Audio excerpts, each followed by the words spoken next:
Welcome to Whisper Secrets, where the most intimate mysteries come to life. Don't forget to subscribe, like, and hit the bell so you never miss a secret.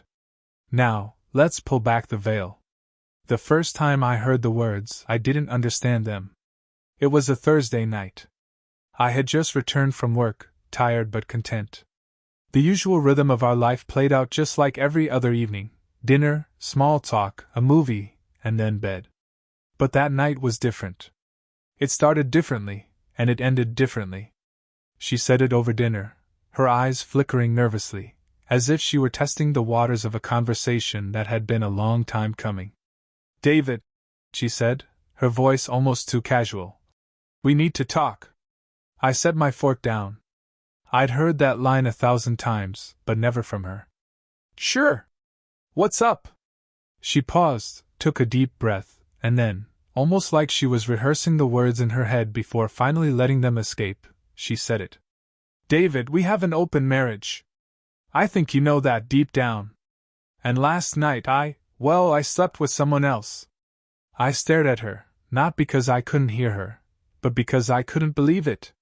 "Wait," I said, my voice rising slightly. "You slept with someone else? But I thought we agreed that we weren't." No, she cut in quickly, her tone defensive. "It's not cheating. I told you we agreed on this. We just never defined the boundaries. We never made it clear what exactly an open marriage means. But I'm telling you now, David, this wasn't a betrayal.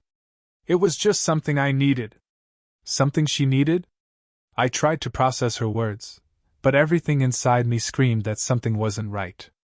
We'd been together for 7 years. Our relationship had always been built on trust, or at least that's what I thought.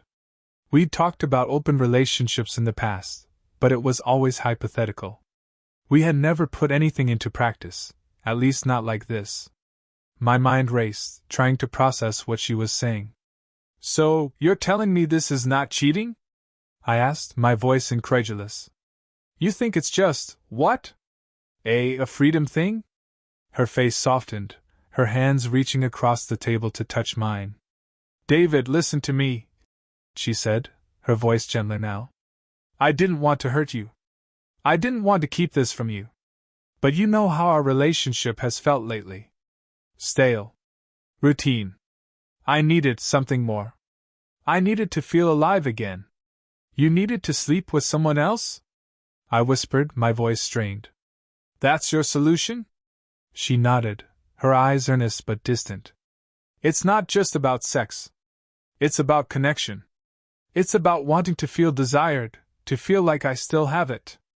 To feel like I'm still worth something." I felt a knot tighten in my chest.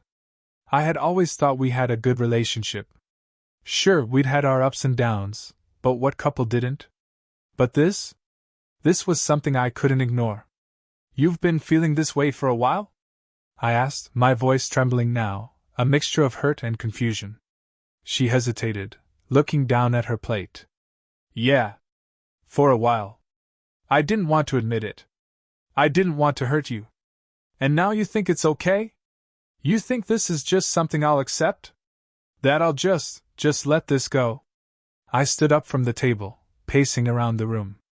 "You betrayed me, Rachel. You broke our trust. You broke me."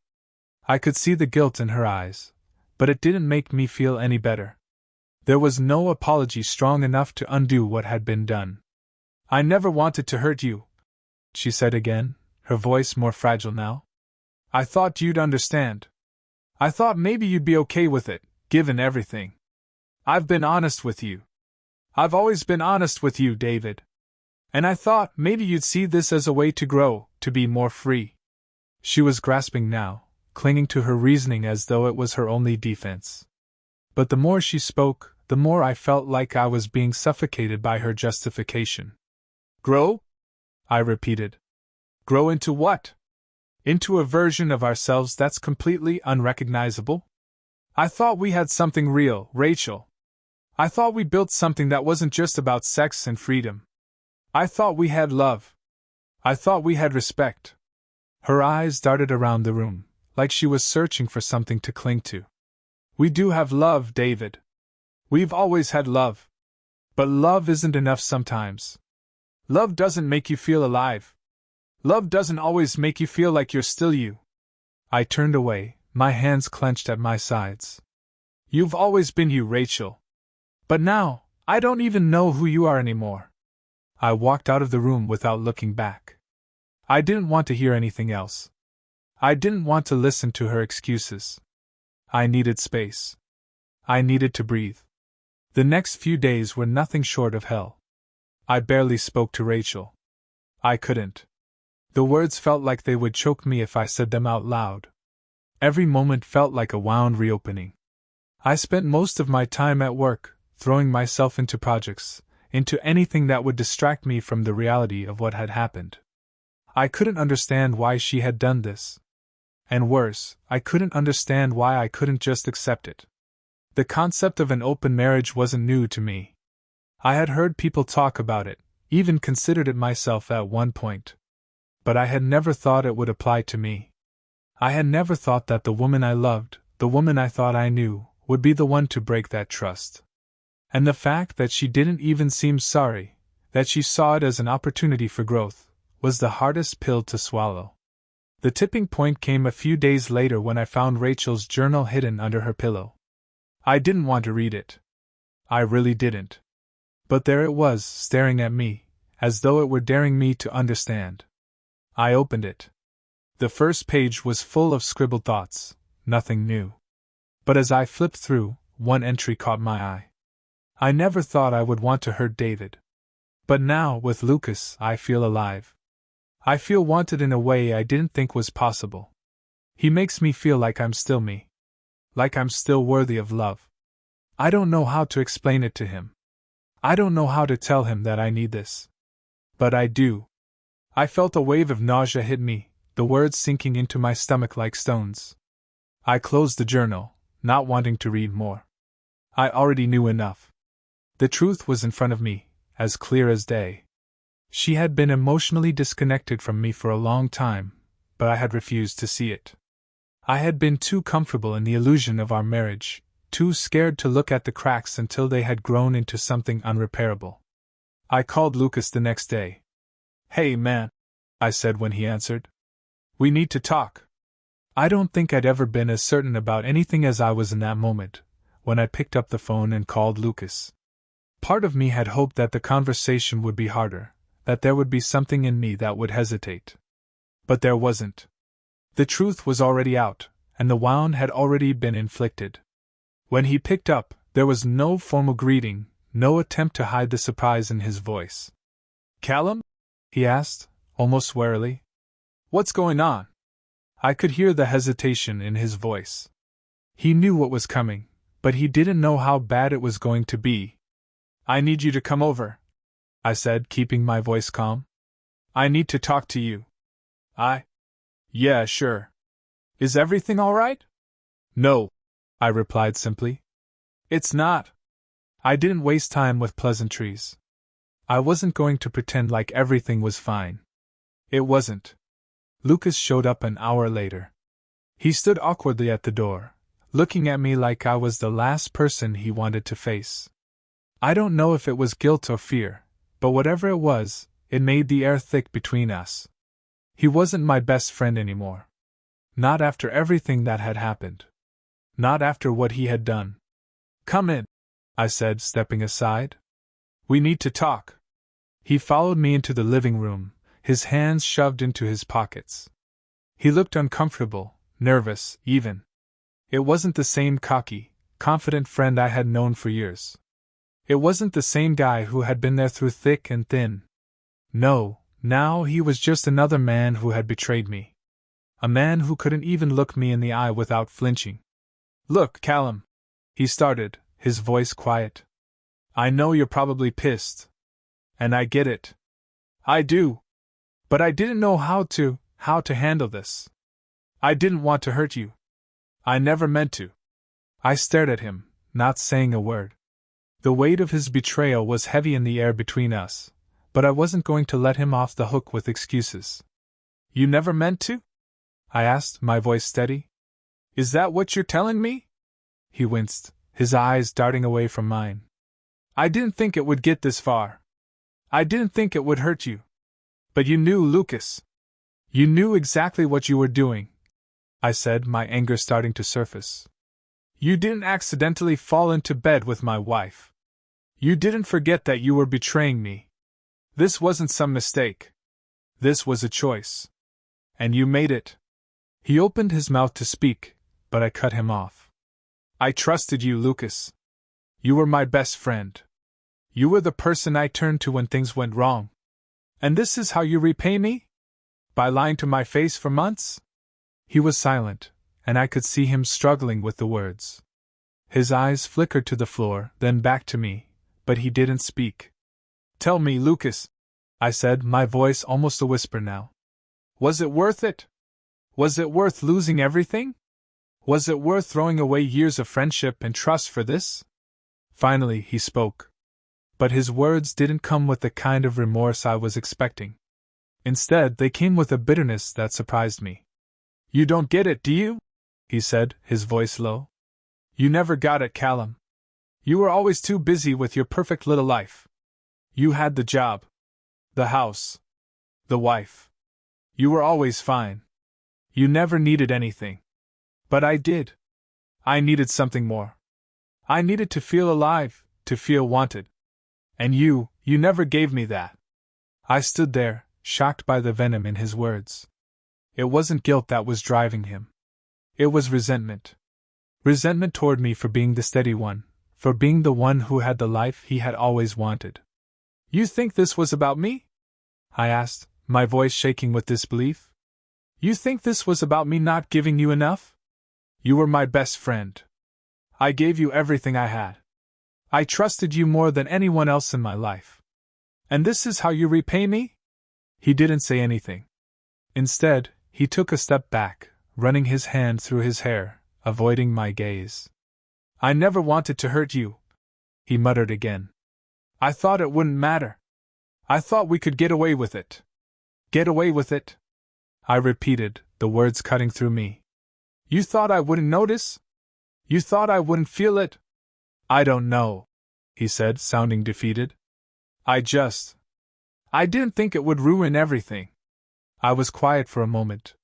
The weight of his words, his admission, settled heavily in the space between us. He was sorry now. But the damage was already done. I don't care if you're sorry, Lucas, I said, my voice shaking. I don't care if you regret it now.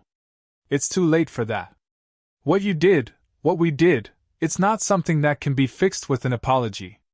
He nodded, his face falling, and for the first time in a long while, I saw the man I had once called my friend, broken. But I wasn't moved by it. I wasn't moved by his tears or his regret.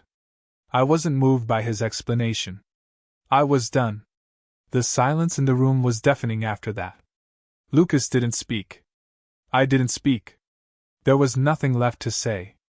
I turned and walked toward the door, not looking back at him. Get out, Lucas, I said quietly. I don't ever want to see you again. He didn't argue. He didn't protest. He just left. And with that, I closed the door on my past. The following days were a blur. I filed the final papers for the divorce. I didn't care about the house, about the money, about the possessions. I just wanted out. I just wanted to be free. But Marissa? She wasn't done. She wasn't finished with the lies, with the excuses. She texted me every day, telling me how much she regretted it, begging me to forgive her, promising it would never happen again. But I couldn't go back. I couldn't pretend like it hadn't happened. I couldn't pretend like the trust we had built over the years didn't mean anything. I deleted the messages. I blocked her number. And when I walked away from that part of my life, I walked away with a quiet sense of finality. Weeks passed, and things began to shift. I wasn't healed. I wasn't whole.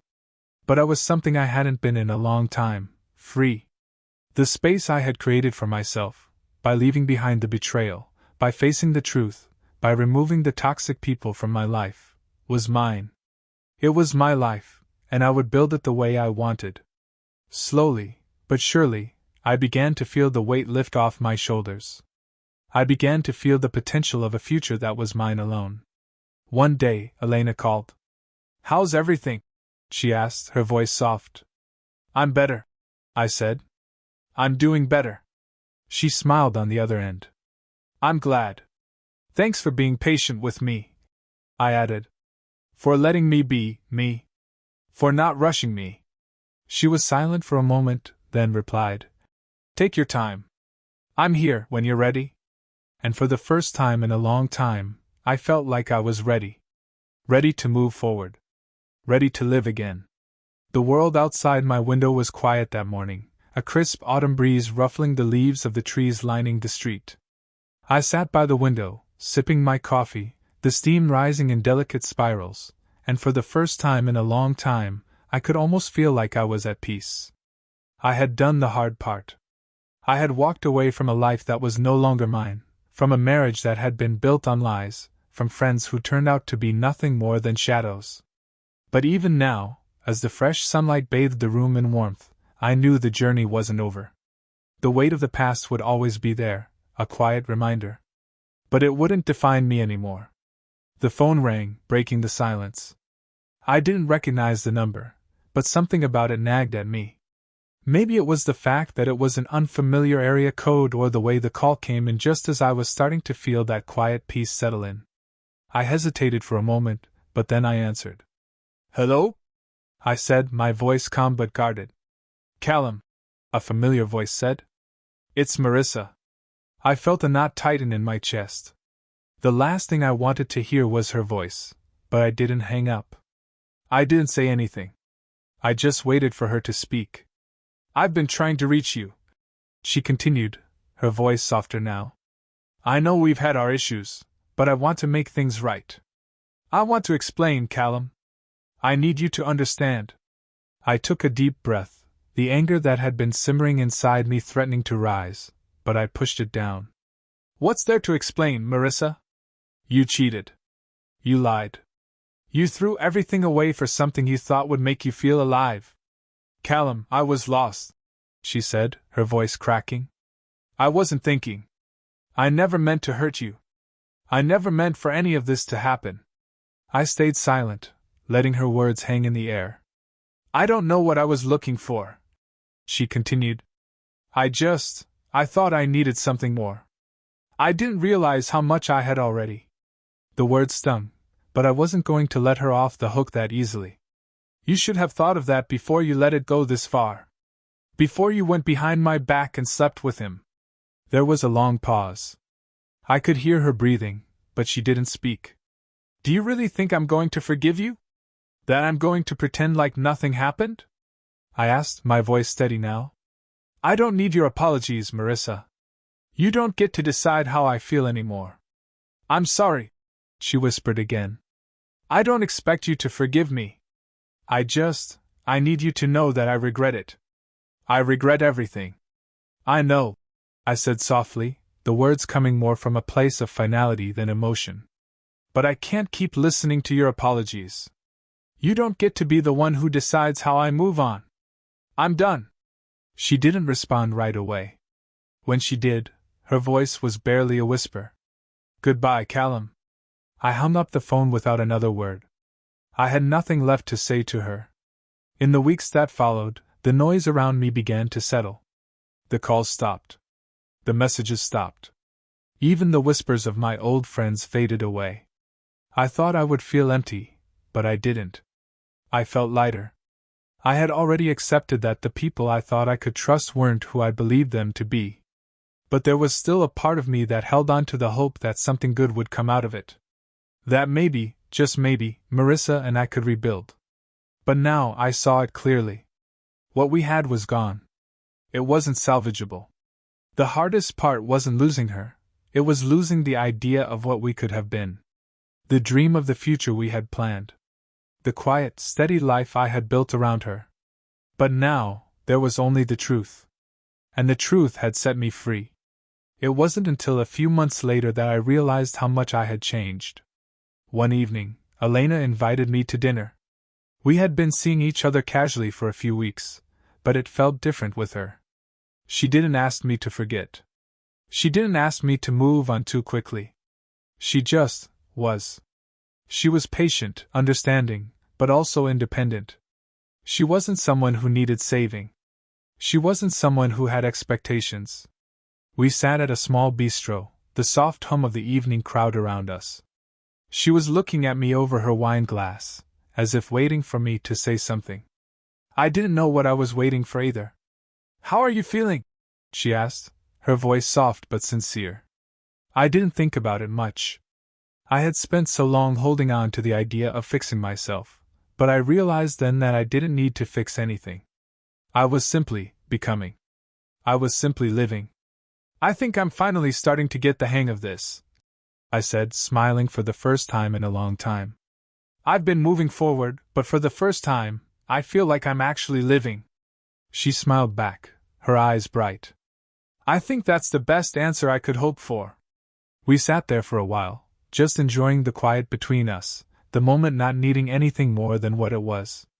I wasn't looking for a savior. I wasn't looking for redemption. I was simply looking for peace. And I had found it. Later that evening, I went home to a clean apartment. The space was quiet, but in the silence, there was a sense of contentment. I wasn't afraid of it anymore. I wasn't afraid of what I had lost. What I had gained, who I had become, was worth so much more. I stood by the window, looking out at the city below. The lights were bright, but the night felt still. The world kept moving, but for the first time, I didn't feel like I was being dragged along. I was moving at my own pace. And for the first time in a long time, I felt ready. Ready for whatever came next. It had been a few months since I had confronted Lucas, since the truth about Marissa and him had come to light. Life, as it does, had moved forward, but I had stayed still for a while. Not in a bad way, but in a way that allowed me to process, reflect, and start building the person I wanted to be now that all the lies had come undone. There was a kind of peace that came with hitting rock bottom. When you've been betrayed by the people you trusted most in this world, there's nowhere to go but up. The choice is simple: let it crush you, or rise from it. I chose to rise. It wasn't easy. There were nights when I lay awake in bed, thinking about the past, thinking about what I had lost. But those nights became fewer and farther apart. And eventually, the silence didn't feel as heavy. I was on my way to the park one afternoon when I bumped into someone I hadn't expected to see: Lucas.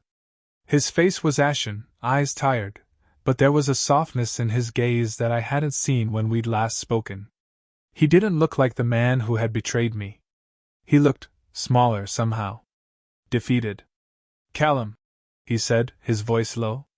He took a step toward me, as if trying to gauge my reaction.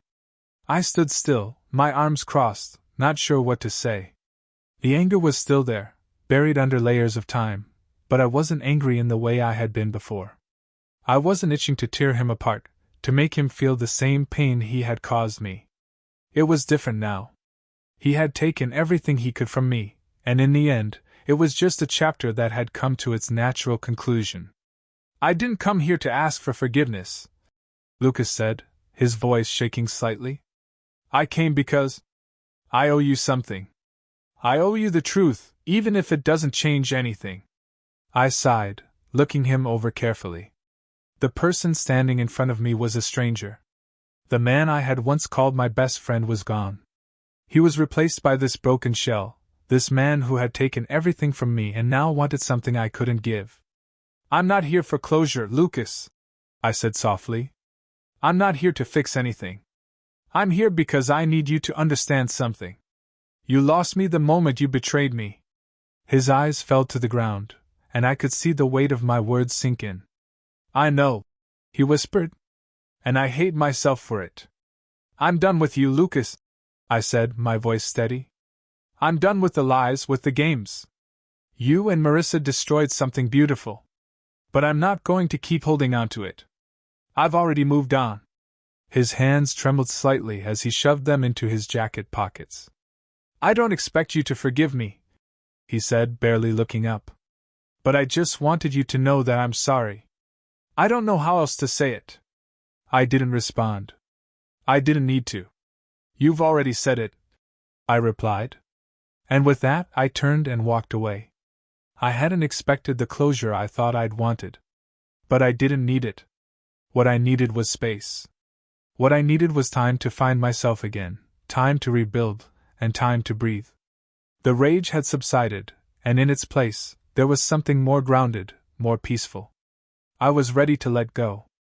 Not just of Marissa. Not just of Lucas. But of everything that had been holding me back. I was done looking over my shoulder. I was done playing the victim. I had my life back.